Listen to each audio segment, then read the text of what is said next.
कर्नाटक विधानसभा चुनाव के लिए वोटिंग शुरू होने में महज 48 घंटे से भी कम का वक्त रह गया है। सभी सियासी दल वोटर्स को अपने अपने पक्ष में लाने के लिए जी तोड़ मेहनत कर रहे हैं। और इसी बीच इंडिया टीवी सीएनएक्स के ओपिनियन पोल में चौंकाने वाला नतीजा सामने आया है। ओपिनियन पोल के मुताबिक कांग्रेस सबसे बड़ी पार्टी बन सकती है। कांग्रेस को ओपिनियन पोल में 105 सीटें मिलने का अनुमान है, जबकि बीजेपी को 85, जेडीएस को 32 सीटें मिलती दिख रही हैं। वहीं कर्नाटका में बहुमत का आंकड़ा 113 है और ऐसे में कांग्रेस सबसे बड़ी पार्टी बनकर भी सत्ता से दूर रह सकती है, तो बीजेपी को दोबारा सत्ता में वापसी के लिए कड़ा संघर्ष करना पड़ सकता है। कर्नाटक विधानसभा चुनाव में 10 मई को वोटिंग है, जबकि 13 मई को नतीजे सामने आएंगे और ये तय हो जाएगा कि कर्नाटक की जनता ने किसके पक्ष में फैसला दिया है।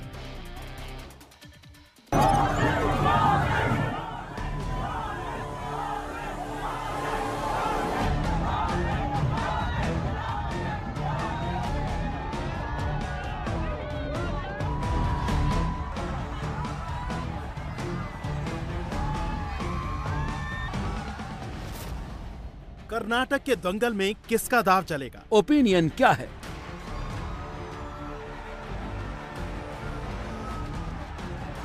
बीजेपी की होगी शानदार वापसी या कांग्रेस मारेगी बाजी?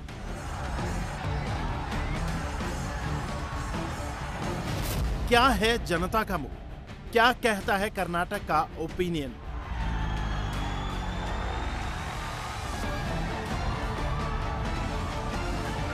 कर्नाटक चुनाव में जनता का फैसला अब आने ही वाला है। आज शाम चुनाव प्रचार का शोर थमने के साथ ही सभी दलों के नेता और कार्यकर्ता डोर टू डोर कैंपेन में लग जाएंगे और फिर 10 मई की सुबह से पोलिंग बूथों पर मतदाता अपना फैसला सुनाने पहुंचने लगेंगे। लेकिन अब तक नेताओं ने कर्नाटक की गलियों में जो पसीने बहाए, सड़कों पर जो रोड शो किए हैं, उसका क्या नतीजा निकला? मोदी के रोड शो में आई भीड़ बीजेपी के लिए कितना वोट जुटा पाएगी? वोटिंग से पहले कर्नाटक की जनता क्या सोच रही है? आज की तारीख में किस पार्टी को कितनी मिली बढ़त? ये इंडिया टीवी सीएनएक्स के ओपिनियन पोल में साफ हो गया है। कर्नाटक चुनाव में वोटिंग से पहले सांप, जहर, धर्म, जाति सारे मुद्दे आए, तो इधर मोदी ने विरोधियों के खिलाफ जमकर मोर्चा संभाला। लेकिन फाइनल ओपिनियन ये आया है। अगर आप पूरे कर्नाटक विधानसभा की तस्वीर देखें तो हमारे इस सर्वे के मुताबिक बीजेपी को 36% वोट हासिल हो सकते हैं, कांग्रेस पार्टी को 40%, 4% का वोट डिफरेंस बीजेपी और कांग्रेस के बीच में रह सकता है। जेडीएस को 18% वोट शेयर मिल सकता है और अन्य को 6%। तो बीजेपी और कांग्रेस के बीच 4% का वोट शेयर का गैप रह सकता है। और 224 सीटों वाली कर्नाटक की विधानसभा कुछ यूं दिखाई दे सकती है आपको।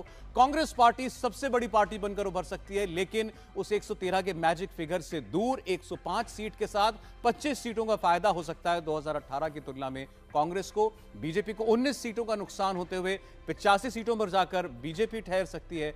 जेडीएस को भी 5 सीटों का नुकसान, 32 सीटों पर ठहर सकती है जेडीएस और अन्य को 2 सीटें मिल सकती हैं। कर्नाटक चुनाव में पीएम मोदी की रैली और रोड शो का बड़ा असर होता दिख रहा है। इसीलिए पहला सवाल भी यही कि क्या मोदी की एग्रेसिव कैंपेनिंग कर्नाटक बीजेपी के लिए संजीवनी का काम कर रही है? कर्नाटक में चर्चा है प्रधानमंत्री नरेंद्र मोदी की एग्रेसिव कैंपेनिंग की और यही सवाल जनता के सामने भी रखा गया है। मोदी की एग्रेसिव कैंपेनिंग से रिजल्ट बदलेगा?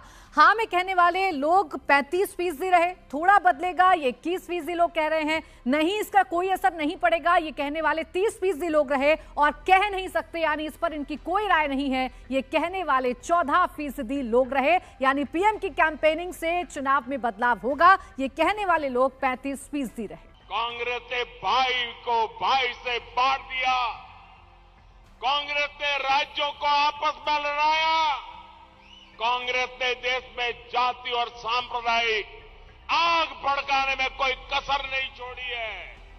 और जब जब उन्होंने ऐसे किया है, भारत की जनता उन्हें हराने के लिए एकजुट हो गई है।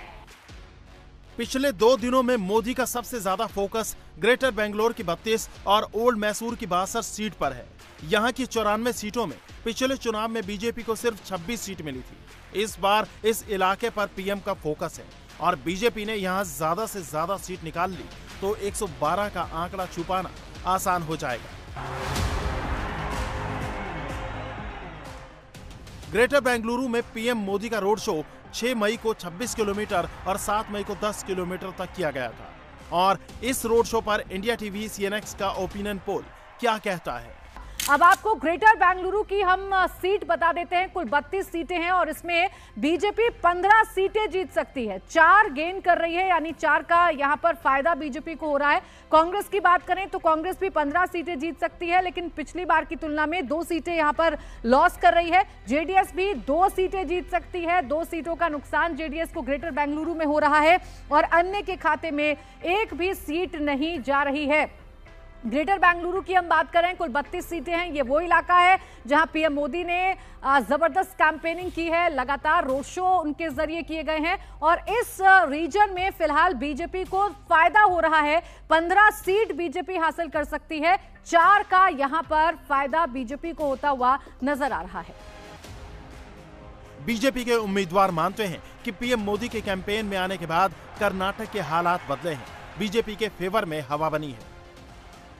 रघु साहब, लगातार देख रहे हैं प्राइम मिनिस्टर के रोड शो में एक ट्रेमेंडस रेस्पॉन्स देखने को मिल रहा है। क्या आपको उम्मीद है कि ये जो लोग हैं, जो ये भीड़ है, वो वोट में कन्वर्ट हो जाएगी? 100% कन्वर्ट हो जाएगा सर, नहीं तो वो नहीं आएगा ना। वो क्यों देखने के लिए प्रधानमंत्री जी को आएगा? वो मन से, they will come from heart.